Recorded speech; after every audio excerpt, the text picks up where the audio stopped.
সকালবেলা ঘুম থেকে আমার তো বরাবরই উঠতে দেরি হয়, আর উঠে দেখি রাজকীয় আয়োজন। আমার শাশুড়ি বানিয়েছিল হচ্ছে সিটরুটি, তার হাতে সিটরুটি অনেক বেশি মজা হয়। আমি এর আগে হচ্ছে চিকেন বানিয়ে রেখেছিলাম, মানে আগের দিন। আর বাসি চিকেন খেতে আমার ভীষণ ভালো লাগে, যেমন মাংস 2-3 দিন জাল দিয়ে দিয়ে কষানোর পরে যে মাংসে একটা সুন্দর ফ্লেভার আসে এবং একটু কালো কালো হয়ে যায়, ওই মাংসটা খেতে আমার ভীষণ ভালো লাগে। এরপরে হচ্ছে সিটরুটি থেকে আমি একটু পায়েস হচ্ছে খেয়ে নিলাম। পায়েসটা অসাধারণ হয়েছিল, জাস্ট দুধটাকে অনেক বেশি ঘন করে এরপরে রান্না করা হয়েছিল। আর আমি যেহেতু চিনি খাই না, পায়েসে কিন্তু আমার হচ্ছে চিনি দেওয়া হয়েছিল না। আর এর পাশে ছিল হচ্ছে গরুর মাংস, বট আরও মিক্স করে হচ্ছে রান্না করা ছিল, মানে গরুর অনেক কিছু কলিজে টলিজে মিক্স করে রান্না করেছিল, ওটাও খেতে বেশ দারুণ হয়েছিল।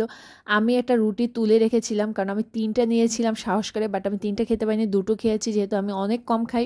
আর হচ্ছে লাস্টে আমি আমার এই পছন্দের পায়েসটা একদম চেটেপুটে খেয়েছিলাম। ও মাই গড, এটা যে কি পরিমাণে ইয়াম্মি লেগেছে আমি আপনাদেরকে বুঝাতে পারবো না। আজ এ পর্যন্ত, সবাই ভালো থাকবেন, সুস্থ থাকবেন। Thanks for watching.